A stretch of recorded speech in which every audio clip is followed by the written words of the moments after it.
I started off as just another dumb kid. I wanted to get my shit for free, so I'd buy big then sell to people I knew to break even. Then when I began to make some on top, I figured I needed money as well as doses, so the business sort of expanded from there. HADES, Lord of the Underworld, back then the name was kind of a joke. Now you could say I've earned it. I knew pharmacists back then who sold me illicit experimentals under the table, blue euphorias being my main trade, then the retium, before it was approved as safe, then anything I could get my hands on. I handle the illegal side of the market, so luckily for me too much euphoria will kill, otherwise it'd be legal and I'd be out of a job. If you OD, then you do us all a favour by taking yourself out of the gene pool. Not my problem. Everyone knows my product is high grade, 100% factory pure. I don't cut. That's why you come to me, because I deal with the professionals. With the underground lab dealers, you never know what you are getting. You want the brand new molecular tweaks? Don't shop anywhere else. Come straight to me. I can take you high, get you fuzzy, make you dream, make you lose your mind, or make you feel stone cold nothing. I've also got mind enhancers, muscle builders, and nanocap fat burners for the ladies who like to look anorexic but still want to eat. Sure, they get skinny all right. They have to eat a lot. With the first design they had to, or they'd end up dead. That was a bad batch. You don't get that much with me. You can trust me? No, really. That's how I fuck with people, by speaking the truth. Not like most of these fucks. When I was first coming up, I got schooled the hard way. Backstreet Mecca outskirts. This piece of shit club owner wanted to buy some bulk. I don't trust him for shit, but the payoff is good and I need it, so I roll the dice. I go down there alone, present the merchandise, then get dealt the hand I should have seen coming. His boys cordially escort me off the premises, empty-handed. I don't kick up a fuss. Then gradually, with the rent due and coming down, off whatever it was I was on that day, it starts to hit me.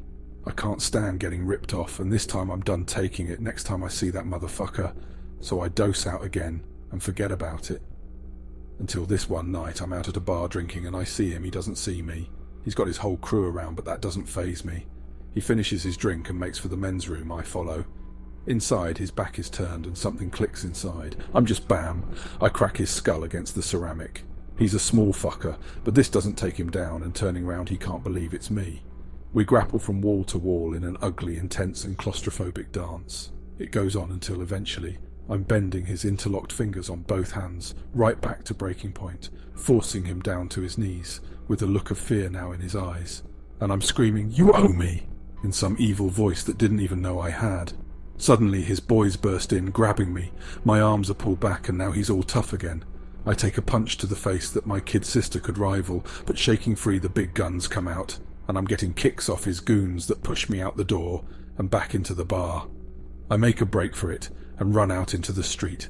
They follow me outside and I turn to face them. The club owner is now dwarfed by the henchmen on either side, thinking he's the baddest gangster in the whole of Six, and that I'm about to get all fucked up. Until, pop snap, I whip out a kick straight to his abdomen and he buckles over. Then I just walk off uninjured, filled with a strange sense of victory. They don't follow. I go meet one of my girls for a drink. Maybe this night could end well. Maybe I should have just gone straight the fuck home. Later, I'm outside having a smoke, enjoying the night. Then I see him. He's found me, and he's come back with one of the hardest subhuman beasts I've ever seen, like a genetic experiment gone wrong.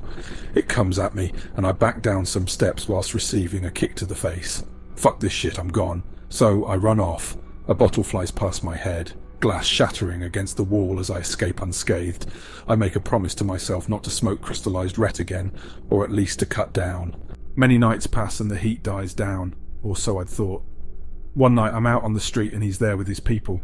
Long story short, they beat the shit out of me in a quick succession of fists and knees that was over as quick as it started, and that shit wasn't so fun. Still defiant, I'm shouting after the pack as they scatter away. The blood trickles down my face as I drag myself up from the tarmac. At home in my hospital bed, nurturing my broken face and body. I figure if I want my business to survive, I'm going to need an army of my own, and it's almost as if my prayers were answered. Luckily, I had clients who wanted continued business, who respect quality, and things get better. Soon I need to traffic more caps than my pharmacist can handle, so one day he tells me he sold my contract. He gives me directions to this factory north side to meet some guy, this pharmaceutical agent. I dress like I mean business and go to his office. I sit in what he tells me is a real leather chair. I don't believe him. Then he lays it out, how things are going to be from now on. I buy from him, and him only. I need a warehouse and some protection. He offers me both. What the fuck? My lucky day. So what's the catch? No catch. They have product they need to shift. I'm the man who can get it done. Enter the next level. I move into the warehouse. Massive shipments arrive, and I have 2 programmed life forms to keep me company and protect my neck. Not that they are much in the way of conversation, but they are not dumb muscular freaks either. Lean, swift, lethal, and female. No, they don't fuck. Imagine my disappointment. They don't unleash violence so easy either. One cold stare from them and you won't think about disrespecting me. You take the deal, or you walk. Approach me with a weapon or a dangerous posture, and you don't walk again. All thanks to the guy in the suit. All the biggest dealers started coming to me after that.